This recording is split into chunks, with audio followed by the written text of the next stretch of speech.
I think there's so many things that make this next chapter unique. I think first and foremost, Mike directing is a tremendous thing in the context of our films. We've done so much work to sort of build these characters and their journey and so much growth, I think, between all of us collaborators. And so for him to step in to the directing chair for this one, I think makes it really special. And then, I think what makes these films inside of, obviously, the boxing, I think what makes these films so special is the relationships. And to see the relationship between Adonis and his daughter, Amara, to see their relationship grow, I think that also makes this film special, is that you sort of introduce a new relationship that becomes the centerpiece. And then, of course, the relationship between Jonathan Majors, his character, and Mike's character, I think that adds a kind of richness that all of the fights are complicated by something that is really personal. And I think that when these films really sing, it's when it's about the relationships. I think really centrally, I think the thing for Adonis has always been struggling with what his legacy is, what his purpose is.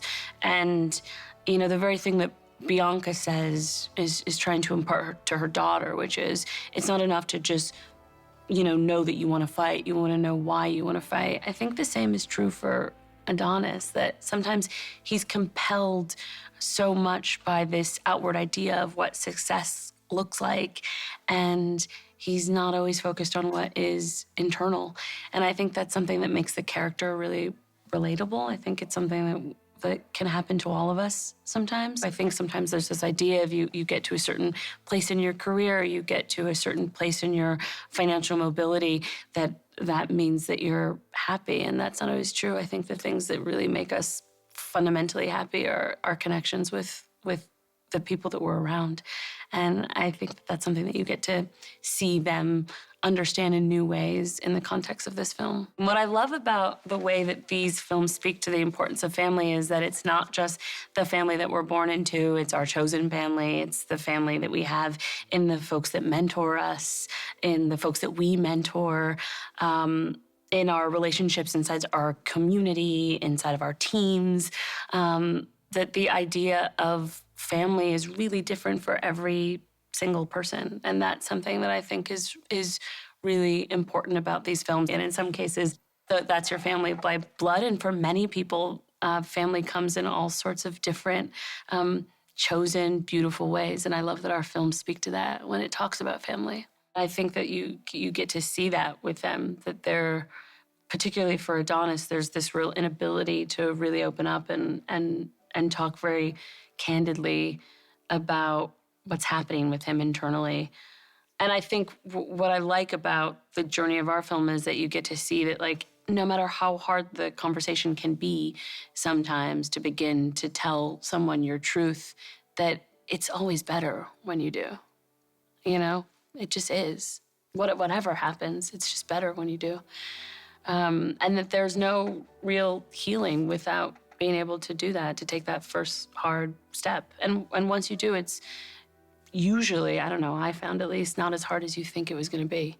Just as much as Adonis is sort of harboring this secret about his past and a friend that comes back into his life, Bianca also hasn't been honest with him entirely about how hard it's been to not be on stage and perform, and what that's done to her sense of self, or the struggles inside of motherhood and trying to figure out, what your life is besides that, which many women struggle with, I think. So I think once they begin to talk, you can see that's what I love about them, that they feel aspirational in this sense that, like, they're not perfect. They're, like, perfectly imperfect, but they're trying, I think what felt exciting for me in this one is that she also gets to have, her own areas that she's struggling with. I think that's something that's always felt important in the characters' conversations that Ryan Coogler and I had in the beginning. Sometimes there's this tendency that the female character is sort of like the rock or the voice of reason. And while that's probably definitely true a lot, Well, women can do that very well and tend to. I also think in the context of storytelling, sometimes it doesn't allow us to also have our own humanity, to also be the person that needs somebody else to help them see. Because we know that we all do sometimes, that we are not these like perfect pillars of wisdom, of sage wisdom. We have our own internal struggles. Damien is an old friend and someone that used to be in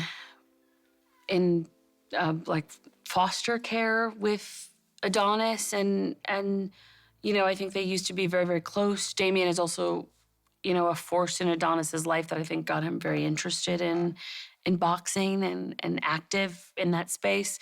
And they shared this, really intense time together, and then their lives went in very different directions.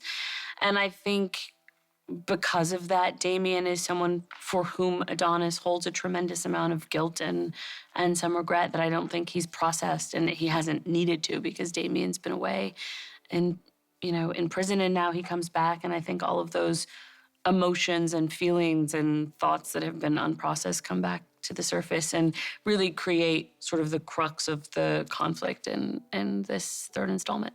Yeah, it's been tremendous to get to work with Mike as a director. I love him so much. I think a relationship between an actor and a director at best is one that has a tremendous amount of trust and respect and admiration, but certainly trust. And we have that in spades just because we've been working together for so long and we know each other so well that there's this sort of unspoken understanding. And then it's just been really fun to watch how seamless he is with it, that he could be entirely in a scene. My favorite thing is that sometimes he won't yell cut.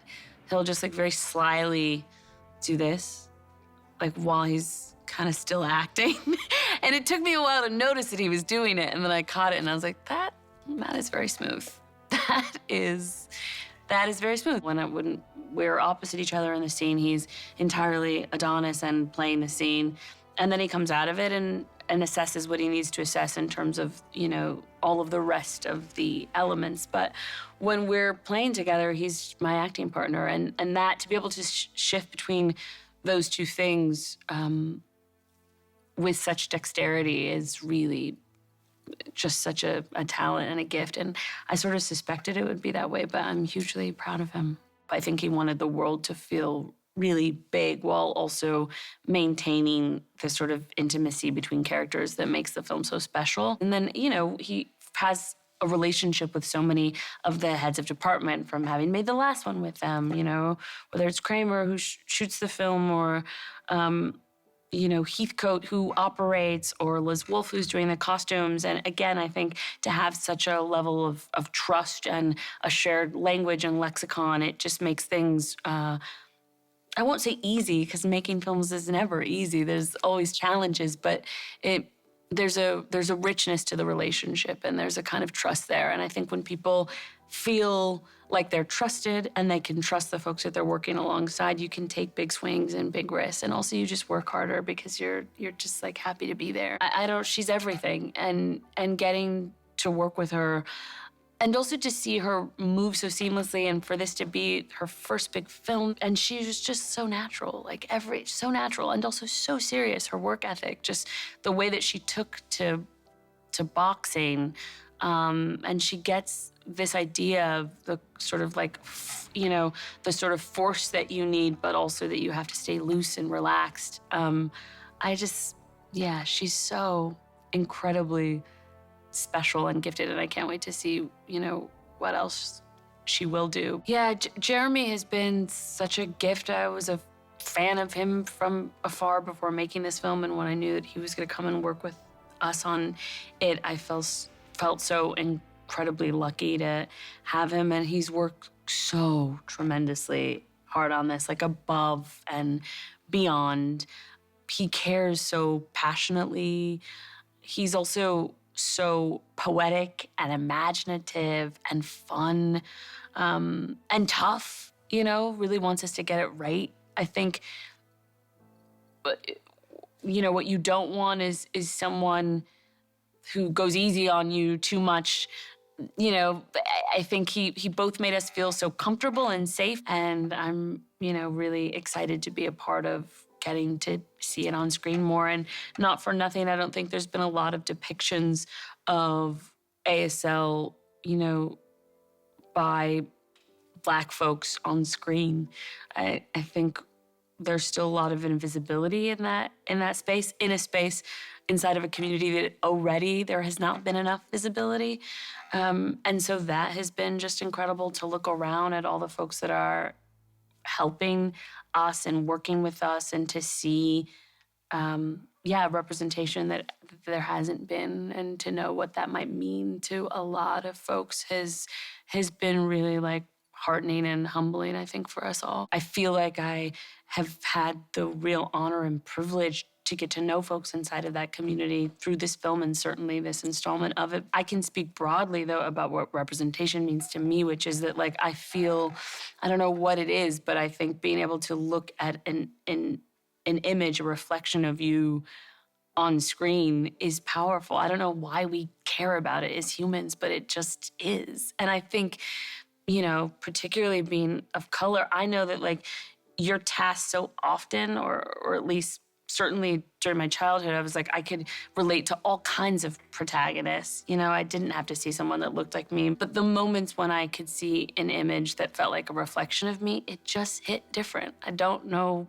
why. It just does. It's affirming. He's so spontaneous and free, and in this part, explosive and interesting and charming and all those things. And so the moments that we got to play together was really a gift. And then just to see him, really take it on, I think, particularly for Mike and for Jonathan, for any of the boxers in this, is such a physical undertaking. And on this film, we front-loaded all of the boxing stuff. So it means that the guys were shooting for about, like, I think, 3 weeks, almost a month of just all the fights. So the amount of stamina and fortitude that it took to go through that is incredible. And to see Jonathan do that with, really with such grace and seemingly so much joy. He seemed to have so much fun. Oh, it was so fun working with Jose. And he really, it's so incredible to watch the boxers come in and work on these films. That's been one of the pleasures of working over the last 3 years. They come in with their own sense of authenticity and story. And it's so interesting to watch them enter a new space, because obviously they know the ring so well, but the ring in the context of a film is a whole other thing. I'm still so excited and in charmed disbelief that we get to make a third one, Like I think when we first started the first one, we didn't know what these films would be, and now that they're their own franchise and standalones is really, I still relish that. I think getting to see these characters in another, stage in their growth, getting to see these new incredible characters inside of our film that are all so wonderful. Their performances are really just all so incredible and exciting. I think that that's something to look forward to.